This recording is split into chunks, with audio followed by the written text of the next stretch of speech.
Fungsi anggota dalam tubuh Kristus adalah salah satu aspek terpenting dari perjalanan seseorang yang hidup bagi Tuhan dan yang bebas dari diri alamiahnya. Di dalam tubuh Kristus, setiap anggota memiliki fungsi.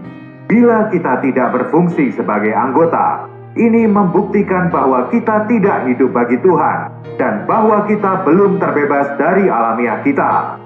Bila kita terbebas dari alamiah kita secara batini, secara spontan hidup kita akan mewujudkan fungsi khusus sebagai anggota tubuh Kristus.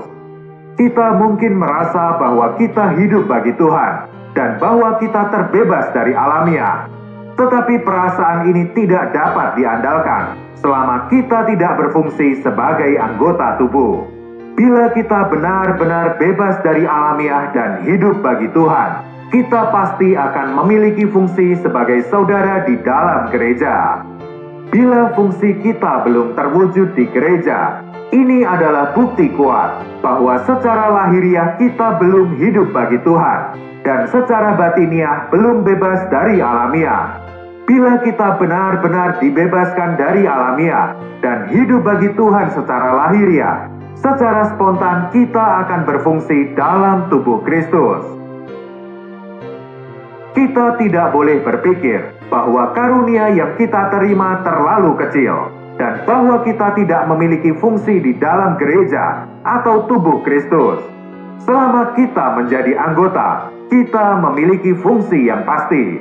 Setiap orang yang memiliki hayat Allah adalah anggota tubuh Kristus dan tidak ada anggota yang sangat kecil hingga tidak memiliki fungsi apapun. Bahkan yang terkecil dari semua anggota memiliki fungsi dalam tubuh. Jangan sekali-kali meremehkan satu anggota atau menganggapnya sangat kecil sehingga tidak berfungsi. Setiap anggota memiliki fungsi yang tidak dapat digantikan oleh orang lain. Fungsi yang terbesar sekalipun tidak dapat menggantikan fungsi yang terkecil. Bila kita melihat perkara ini, kita akan penuh dengan sukacita. Tidaklah mengherankan bila diperlukan rasul yang begitu banyak. Kitab-kitab Injil dalam Perjanjian Baru ditulis oleh 4 orang. Ketika kita membaca kitab Matius, kita melihat satu aspek dari Kristus. Dan di Injil Markus kita melihat aspek yang lain. Ketika membaca Injil Lukas atau Yohanes, kita melihat aspek yang lainnya lagi, yaitu kekudusan dan kemuliaan Tuhan. Ketika kita membaca surat-surat Petrus, kita melihat kebesaran Kristus, dan melalui surat-surat Paulus, kita menemukan perkara-perkara yang diungkapkan dengan cara tertentu. Ketika membaca surat-surat Yohanes, kita menemukan bahwa Yohanes menggambarkan keagungan Kristus dengan cara yang berbeda dari orang lain. Tuhan kita begitu agung, sehingga Dia menuntut semua orang percaya dari segala zaman untuk mengekspresikan Dia secara memadahi. Aliran hayat adalah ekspresi Kristus, dan tubuh adalah tempat hayat itu dimanifestasikan. Hayat itu satu, namun saat diekspresikan dalam anggota yang berbeda, hayat itu dimanifestasikan dalam fungsi yang berbeda. Ketika hayat ini mengalir ke telinga, maka telinga akan mendengar. Ketika hayat ini mengalir ke mata, maka mata melihat. Ketika mengalir ke kaki, maka kaki berjalan. Hayat itu satu, namun ada banyak fungsi. Meskipun fungsinya berbeda, namun hayat itu satu, yaitu hayat Kristus.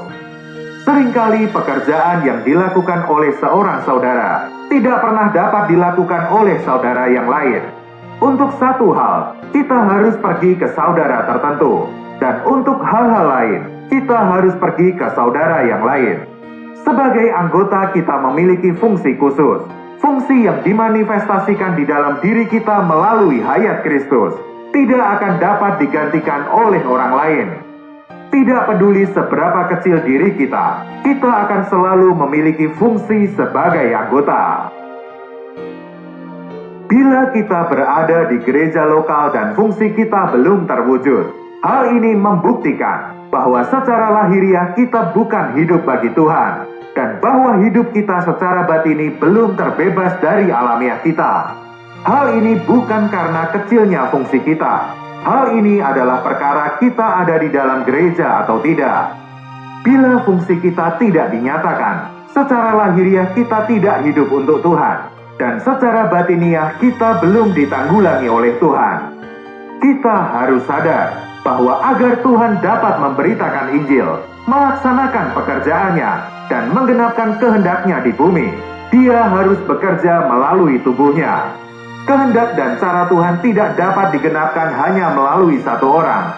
Tuhan harus melakukannya melalui gereja.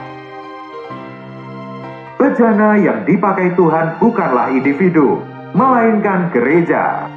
Hayat dan kuasa Kristus hanya dapat sepenuhnya dimanifestasikan melalui tubuh. Oleh karena itu, pekerjaan utama iblis adalah untuk menghancurkan tubuh.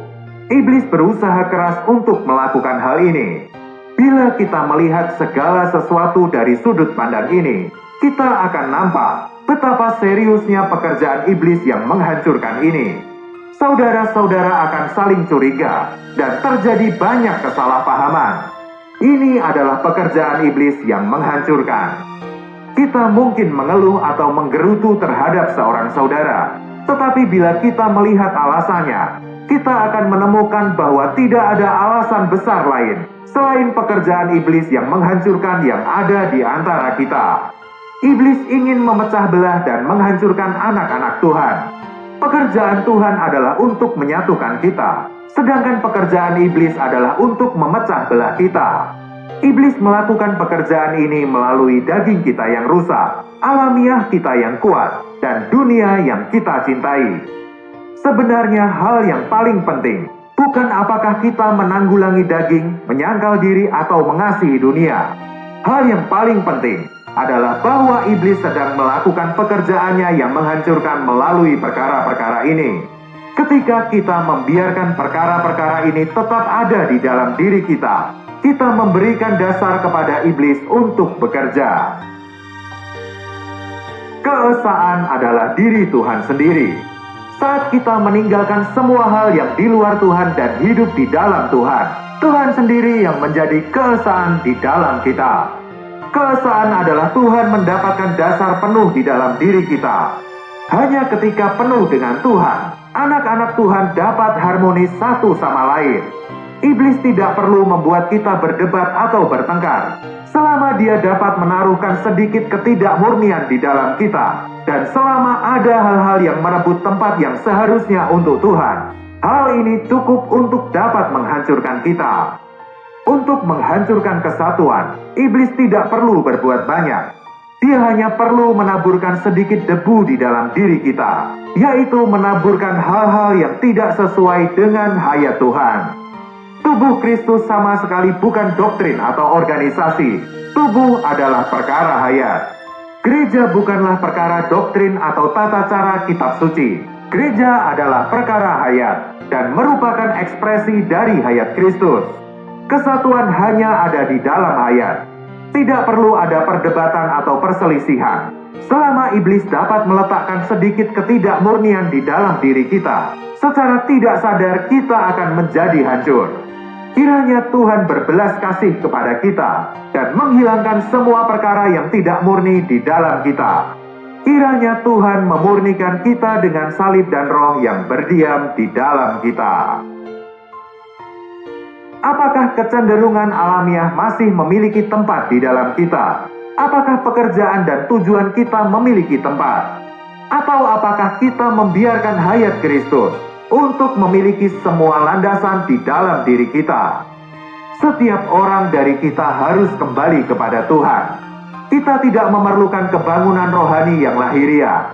Kita hanya punya satu keperluan, yaitu untuk kembali pada Tuhan, mengizinkan Dia untuk menyucikan dan memurnikan kita dengan salib dan roh. Kita berdoa agar pekerjaan pemurnian salib dan roh akan menghilangkan perkara-perkara yang dicampurkan iblis di dalam diri kita. Agar hal itu dapat terjadi, kita harus kembali kepada Tuhan. Kiranya Tuhan berbelas kasih kepada kita, sehingga kita tidak menaruh kepercayaan pada diri sendiri. Bahkan hal-hal yang benar sekalipun dapat digunakan iblis untuk menghancurkan kita. Kita harus belajar untuk kembali kepada Tuhan dan menerima terang darinya. Dan kita harus belajar untuk menerima koreksi dari saudara-saudari yang lain. Kita harus belajar untuk membayar harga yang paling mahal, untuk menerima penanggulangan salib, agar kita dapat berfungsi sebagai anggota di dalam gereja. Bukankah kita sudah mengatakan bahwa kita mengasihi Tuhan? Bukankah kita sudah mengatakan bahwa kita dikuduskan? Bila sudah, kita tidak perlu menyisakan tempat untuk diri sendiri dan bersedia membayar berapapun harganya. Kiranya Tuhan membelas kasihani kita dan menghilangkan campuran serta unsur-unsur yang menyebabkan ketidakharmonisan, sehingga hayat Kristus dapat dimanifestasikan melalui kita. Dan agar melalui hayat yang sama ini, kita dapat mewujudkan fungsi anggota dan memperhidupkan kesaksian tubuh Kristus. Tuhan memberkati.